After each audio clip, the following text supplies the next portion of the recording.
बच्चों, देखो मैं आपको चतुर्भुज समझा रहा था। क्या समझा रहा था?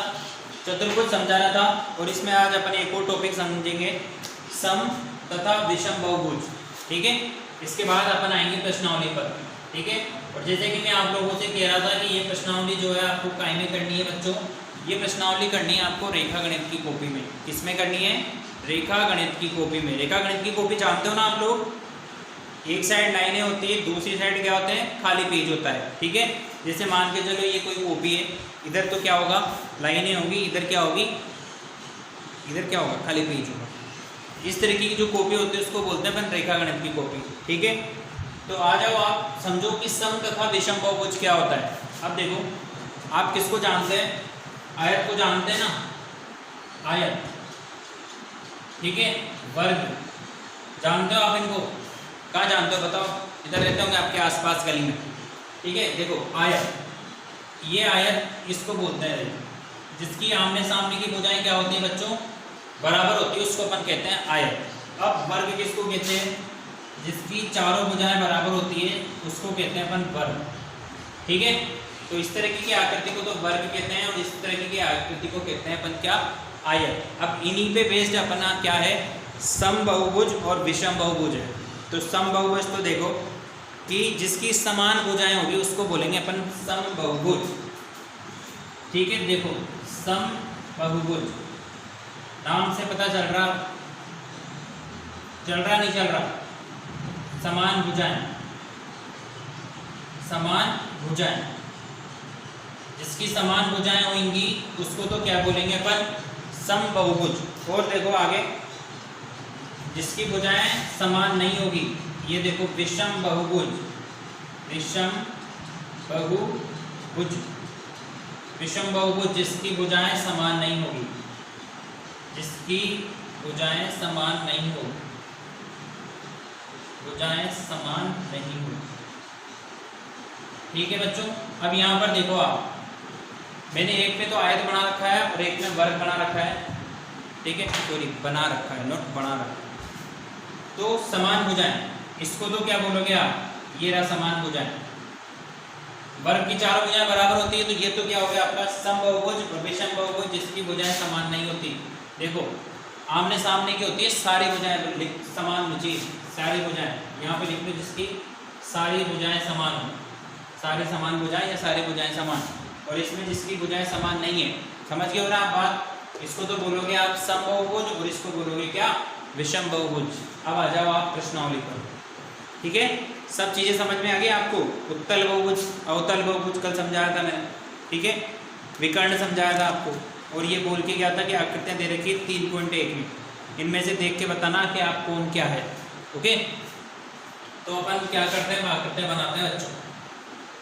देखो आकृतियां बनाओ, आप भी बनाना। ठीक है, कहाँ पे बनाओगे? खाली पेज की साइड में आपको आकृतियां बनानी है। मैं आपको 8 आकृतियां बना के बताता हूँ।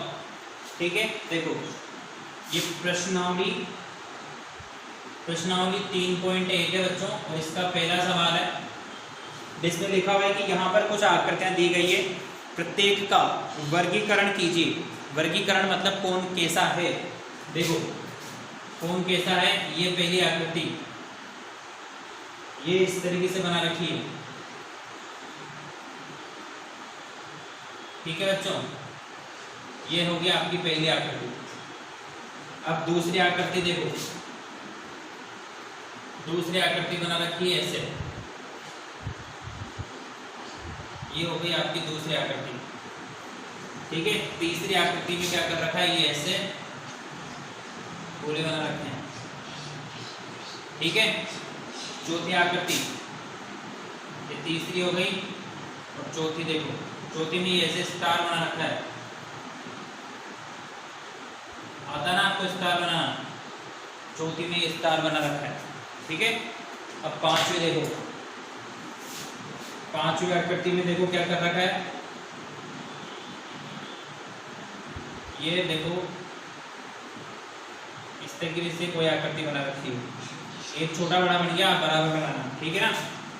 छठी आकृति में देखो इस तरीके से कैप्सूल बन रखा है, बड़े बड़े कैप्सूल खाते हो ना, बुखार आती है, इस तरीके से कैप्सूल बना रखा है। ठीक है, उसके बाद ऐसे बना रखा है,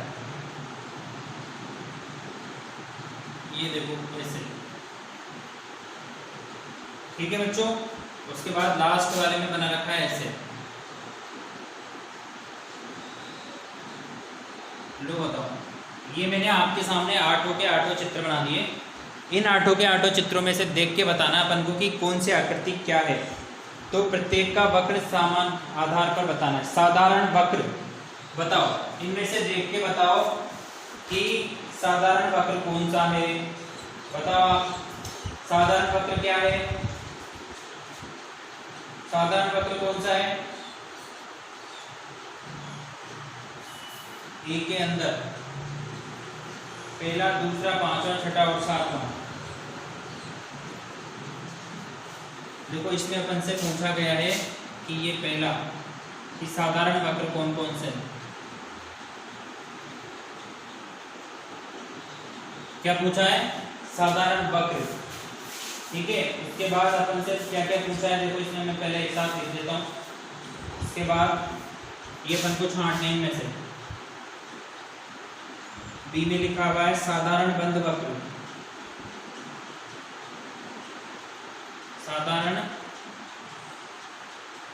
बंद वक्र। उसके बाद सी में पूछा है कि बहुभुज कौन कौन से हैं, ठीक है। फिर डी में पूछा है कि उत्तल बहुभुज कौन से हैं,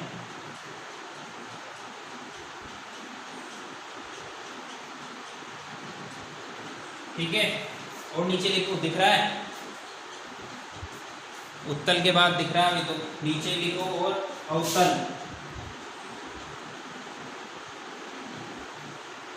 अवतल बहुभुज, ठीक है। अब इनमें से देखना है अपन को कि इन दो आकृतियों में से कौन सी आकृति कैसी है, ठीक है बच्चों। तो आप समझो अब आप कि कौन सी आकृति कैसी है। मतलब पहली साधारण वक्र, इनमें से देख के बताना है कि आपको कि साधारण वक्र कौन कौन सा है।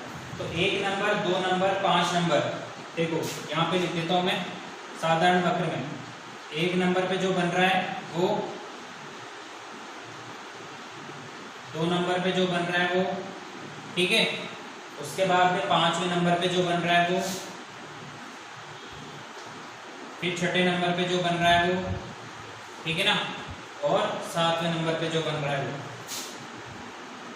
अब आप बोलोगे कि साधारण वक्र कैसे पता चलेगा। इस पहले वाले को देखो आप, इस दूसरे वाले को देखो, इस तीसरे वाले को देखो। यहाँ पे ये वृत्त बन रहा है, ना कि वक्र। देखो जो लाइनों से बनते हैं ना, रेखाओं से बनते हैं, उनको बोलते हैं अपन साधारण वक्र, ठीक है बच्चों। तो पहला, दूसरा, पांचवा, छठा और सातवां जो है वो साधारण वक्र है इन चित्रों में से। मतलब ये पहला, ये दूसरा, ये कहाँ गया पांचवा, ये छठा और ये सातवां, साधारण रेखाएं बन रही है। अब आप बोलोगे सर इसमें भी तो वक्र बन रहा है, ठीक है। तो यहाँ पर ये 2 रेखाएं भी बन रही है, इसमें भी ये 2 रेखाएं बन रही है, ठीक है। अगला देखो आप, इस साधारण बंद वक्र, इन सब में देखो आप कि कौन कौन सा बंद है। सारे के सारे बंद दिख रहे नहीं दिख रहे आपको। ये जो भी मैंने यहाँ पे लिखे हैं ये साथ के साथ साधारण बंद वक्र की। देखो पहला वाला बंद है, दूसरा वाला बंद है या नहीं है, ठीक है। उसके बाद 5वां वाला भी बंद है, छठा भी बंद है और ये 7वां भी बंद है। मतलब ये सारे के सारे साधारण वक्र तो है ही सही, साथ में साधारण बंद वक्र भी, क्योंकि सबकी आकृति जो है ये देखो बंद हो रही है, कहीं से ओपन नहीं है, खुले हुए नहीं है ना। अब आ जाओ बहुभुज पे। बहुभुज मैंने क्या बताया था, बहुभुज की परिभाषा, ठीक है। बहुभुज के आधार पर देखो ये तीसरा, पहला और ये बहुभुज कौन कौन सा है इसमें। एक तो पहला वाला बहुभुज है जिसमें एक से ज्यादा भुजाएं हो, ठीक है। और इसमें भी देखो ये बहुत सारी भुजाएं इसमें, तो ये भी क्या है बच्चों, बहुभुज है कि नहीं बहुभुज, ठीक है। अब देखो उत्तल बहुभुज, उत्तल बहुभुज इन दोनों में से देखना है आपको, इन दोनों में से उत्तल। देखो उत्तल कैसे कैसे विकर्ण मिलाएंगे अपन। ये देखो इसकी विकर्ण इससे मिल जाएगी, इसकी विकर्ण, ये विकर्ण बाहर निकल जाएगी, ठीक है। तो उत्तल कौन सा है, सेकंड वाला। और अवतल कौन सा है, अब इसमें से पता चलेगा अवतल कौन सा है। उत्तल में कौन सा हो गया सेकंड नंबर का, और अवतल में कौन सा होगा पहला वाला, ठीक है। अवतल में कौन सा होगा पहला वाला। तो इस तरीके से ये अपने क्या है बहुभुज बनेंगे। अब इसमें 4th नंबर का देखो, 4th नंबर वाला भी जो है क्या दे रखा है, अवतल दे रखा है। तो ये 4th वाला भी देखो यहाँ पे जो है वो अवतल होगा। बुक में देखना आप, ये इस तरीके से बन रहा है, ठीक है। थोड़ा सा मेरे से गलत बनना हुआ है यहाँ पे, ये इसमें 2 सीधी लिखना है, ये ऐसे, ठीक है, फिर ये ऐसे घूम रहा है, ठीक है। तो ये वाला भी जो है वो अवतल बहुभुज। तो ये आपका पहला सवाल था, अपन को क्या करना है, चित्र पहचानना है बच्चों, ठीक है। अब बाकी जो है अपन कल पढ़ेंगे, ठीक है। ये चित्र बना लेना इधर की साइड में और ये आंसर लिखना उधर लाइन वाली साइड में। अगर कुछ समझ में नहीं आया तो पूछ लेना, ठीक है। Thank you.